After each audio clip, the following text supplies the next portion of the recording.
Eu vou contar para vocês uma coisa que aconteceu com meu irmão e meu primo. Eu estava lá, mas felizmente não fui eu quem viu aquilo de perto. Só de lembrar, meu corpo ainda arrepia. Era começo de janeiro.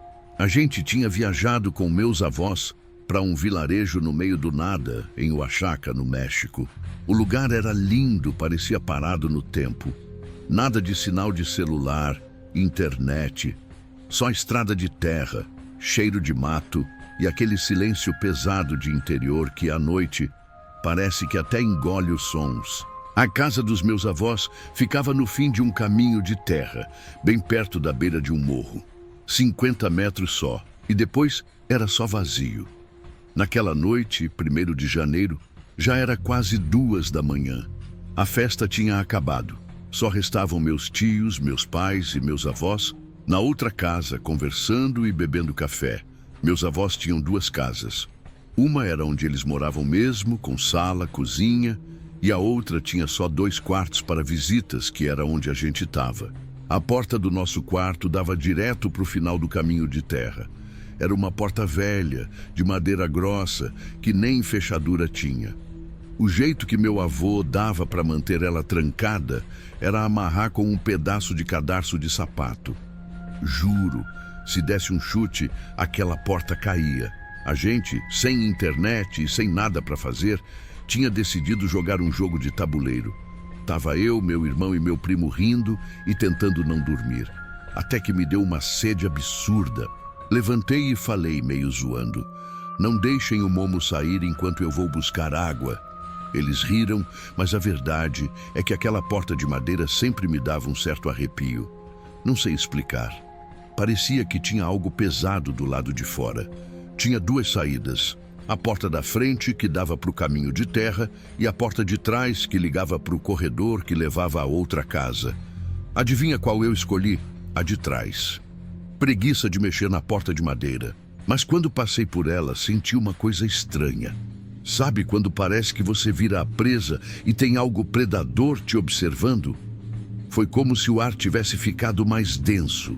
Meu peito apertou, meu corpo travou por 1 segundo. Engoli seco e acelerei o passo até a cozinha. Peguei o copo e estava indo para o tanque, onde tinha água potável, quando meu primo e meu irmão entraram correndo, brancos, com os olhos arregalados. Eles nem respiraram, já começaram a falar embolado, desesperados. Meu primo engasgou nas palavras, mas deu para entender. Alguém tinha batido na porta de madeira, não uma batida normal. Eles disseram que era como se alguém estivesse desesperado, fugindo de alguma coisa, implorando para entrar. Meu irmão achou que era eu. Chegou a gritar: "Já sei que é você, para de palhaçada!" Mas aí, eles ouviram a voz da minha mãe, vindo da outra casa. "Onde está seu irmão?" Foi nesse momento que eles travaram. Não era eu, não podia ser. Aí veio a pior parte. Eles juram que ouviram a madeira ranger e viram um olho espiando pela fresta. Não era humano. O meu irmão fala até hoje que parecia um olho de dragão, vermelho, com uma pupila fina e comprida. E estava olhando fixo para eles. Eles largaram tudo e correram pela porta dos fundos, direto para onde eu estava. Eu só conseguia sentir meu corpo inteiro arrepiar porque, segundos antes de sair, eu tinha sentido aquela presença do lado de fora. Quando a gente contou o que aconteceu, meu avô se levantou devagar, como se já soubesse. Não falou nada para ninguém. Saiu correndo em direção à beira do morro e começou a gritar umas palavras em uma língua que eu não conhecia. Depois, minha mãe me disse que era Náhuatl, a língua dos indígenas da região. A voz dele ecoava na noite silenciosa. Quando voltou, ele estava sério, pálido. Só disse: "Não saiam mais hoje, e se precisarem sair, só com um adulto." Ninguém ousou perguntar nada naquela hora. A gente foi dormir, mas ninguém pegou no sono direito. O silêncio parecia mais pesado do que nunca, como se algo estivesse rondando lá fora, esperando. Na manhã seguinte, na mesa do café, meu avô contou. Anos atrás, na época dos espanhóis, vários indígenas foram fuzilados e jogados naquele barranco. Ele disse que, sem justiça, os espíritos ficaram presos ali, vagando, procurando por sangue espanhol. Normalmente, as crianças eram as primeiras que eles tentavam levar. Foi por isso que ele correu até a beira do morro gritando.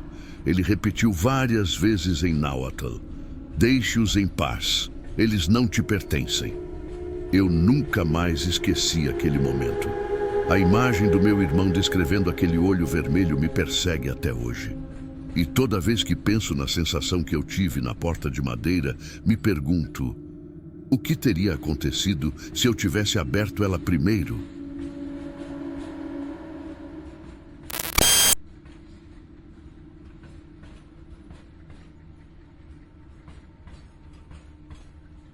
Meu nome é Paulo Rodrigues e eu trabalho como zelador em um cemitério de uma cidade no interior do Espírito Santo. É um daqueles cemitérios antigos no meio do mato, onde o silêncio pesa tanto que parece vivo. Eu sou o único que cuida dali. Faço tudo sozinho. Corto o mato, conserto as cruzes e faço a ronda de madrugada. Achei que já tinha visto de tudo, até a noite em que descobri que tem coisa que não dá para explicar. Era para ser um turno comum, mas naquele dia eu tinha me dado ao luxo de tomar umas cervejas no fim da tarde. Nada demais, só para relaxar. Mas o calor e o cansaço me deixaram meio tonto quando fui trabalhar. Era madrugada e eu estava na parte mais afastada do cemitério, onde ficam os túmulos mais simples, só montes de terra com cruzes de madeira tortas. O lugar já era pesado normalmente, mas naquela noite, talvez pela bebida, parecia que o ar estava ainda mais denso. Sempre ouvi uma coisa desde pequeno: nunca pise em cima de um túmulo. Os mortos podem se zangar. Cresci respeitando isso. Só que naquela noite, acabei quebrando essa regra sem querer. Enquanto fazia a ronda com a lanterna, me desequilibrei. O chão estava úmido, escorregadio, e eu, meio tonto, acabei pisando em cheio em um monte de terra. Quando tentei recuperar o equilíbrio, apoiei o pé em mais 2 túmulos sem nem perceber. Xinguei alto, mais pela raiva de ter caído do que por qualquer outra coisa. Na hora não pensei muito.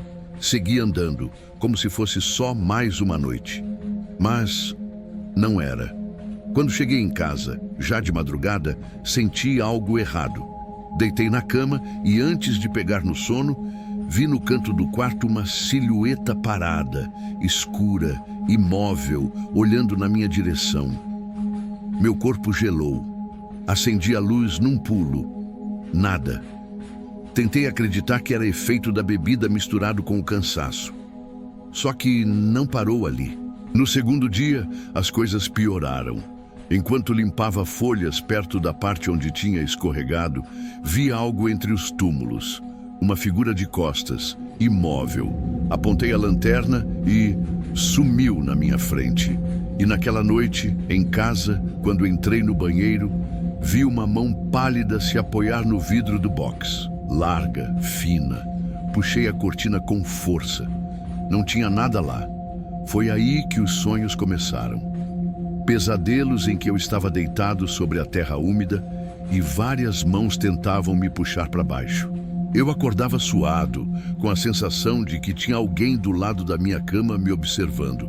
E no cemitério, durante o trabalho, comecei a ouvir passos arrastados atrás de mim, sempre na área onde eu tinha pisado. Quando percebi que aquilo não ia parar, procurei o Juca, um benzedor famoso na cidade. Contei tudo para ele, inclusive que tinha bebido umas cervejas e acabado pisando nos túmulos. Ele me olhou sério e disse: "Você desrespeitou o lugar deles. Tem que voltar lá e pedir perdão. E reza por eles. É a única forma de se livrar." No dia seguinte, antes do sol nascer, fui até o cemitério. O ar parecia mais pesado, como se o lugar soubesse que eu estava voltando. Cheguei na área dos túmulos simples e parei no meio tremendo. O vento tinha parado completamente e o silêncio parecia segurar minha respiração. Com a voz embargada falei: Eu peço desculpa. Não quis desrespeitar nenhum de vocês. Sinto muito. Por favor, me deixem em paz. Depois fechei os olhos. E como o Juca pediu, rezei um Pai Nosso e uma Ave Maria, dedicando às almas que estavam ali. No meio da oração, senti um arrepio subir pela espinha e passar pelo corpo inteiro, como se algo tivesse me atravessado. Meus olhos encheram de lágrimas na hora. Depois disso, as silhuetas em casa sumiram. Os sonhos pararam. Mas, até hoje, toda vez que passo por aquela parte do cemitério, sinto o mesmo peso no ar. E quando o vento para de repente e tudo fica quieto demais, parece que consigo ouvir passos arrastados atrás de mim, me lembrando: eu já pisei onde não devia.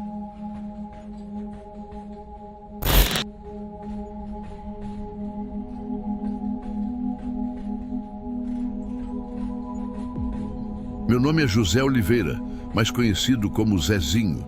Tenho 54 anos e sou caminhoneiro há quase 35 anos. Estou quase me aposentando.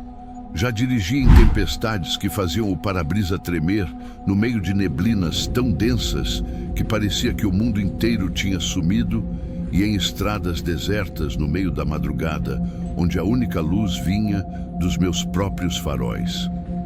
Eu sempre achei que já tinha visto de tudo, até aquela noite. Aquilo mudou completamente a forma como eu enxergo a estrada. E sinceramente até hoje me dá um arrepio só de lembrar. Era uma daquelas madrugadas escuras, sem lua. O tipo de noite em que o céu parece uma manta preta e só existe o que seus faróis iluminam. Eu estava numa estrada secundária, cortando uma área rural bem afastada. Não passava um carro a quilômetros, só eu e o som constante do motor. Estava cansado, mas acostumado. Quem vive de estrada aprende a lidar com essas horas intermináveis de silêncio. Foi então que lá na frente, a luz dos faróis pegou um pedaço de matagal na beira da estrada. Parecia meio estranho, como se tivesse sido amassado, com os galhos quebrados. Dava para ver que algo grande tinha passado ali, entrando mato adentro. Fiquei olhando e pensei: estranho, isso não é marca de bicho. Mas segui em frente. Só registrei mentalmente aquele pedaço da estrada e continuei. Alguns minutos depois, vi uma sombra mais adiante, parada bem no acostamento. No começo achei que fosse um animal, mas conforme fui chegando perto, percebi que não era uma pessoa. Ela estava completamente imóvel, olhando reto para a estrada. Reduzi a velocidade, mais por instinto do que por coragem. Quando a luz bateu nela, senti o coração apertar no peito. Era uma mulher, loira. Estava vestida toda de branco, com uma roupa que parecia antiga, quase fora de época. O rosto dela era pálido e os olhos... Cara, aqueles olhos me deram um arrepio instantâneo. Por um momento pensei em parar, mas a primeira coisa que me veio na cabeça foi que poderia ser uma armadilha. Infelizmente, a estrada tem dessas. Já ouvi muitas histórias de gente que usa alguém na beira da pista para obrigar o motorista a frear. E segundos depois, aparece um carro com assaltantes. Meu instinto gritou que não era seguro. Então, com o coração batendo na garganta, continuei acelerando, mantendo as mãos firmes no volante. Quando finalmente passei por ela, olhei pelo retrovisor. Foi aí que meu sangue gelou. Ela não estava mais no acostamento. Estava no meio da estrada, parada, me olhando ir embora. Aquilo não era normal. Segui dirigindo, mas meu peito estava tão apertado que decidi parar no próximo posto de gasolina. Quando cheguei lá, encostei o caminhão e fiquei um tempo respirando fundo. Minhas mãos ainda tremiam. Vi um outro caminhoneiro abastecendo e resolvi desabafar. Contei tudo. Ele riu e disse: "Você tá vendo coisa, cara? Essa estrada dá sono." Isso sim. Tentei rir junto, mas não adiantou. Aquela imagem não saía da minha cabeça. Fui até o restaurante do posto tomar um café, ver se acalmava. Enquanto jantava, acabei comentando com o dono do restaurante sobre o que tinha acontecido. Ele parou de limpar o balcão, me olhou sério e disse: Você disse que era uma mulher loira, perto do matagal amassado da beira da estrada, ali na curva antes do quilômetro 47? Meu coração quase parou. Eu só balancei a cabeça. Ele pegou o celular e me mostrou uma notícia nas redes sociais. Era sobre um acidente que tinha acontecido ali, exatamente naquela semana. Uma moça loira tinha perdido o controle do carro, saído da pista e entrado no mato, exatamente no trecho onde eu vi os galhos quebrados. Ela morreu na hora. A foto da notícia, cara, era ela. Era a mesma mulher que eu tinha visto. Não consegui terminar o café. Voltei para o caminhão com a cabeça girando, tentando entender. Era impossível, mas eu tinha visto. Não tinha como negar.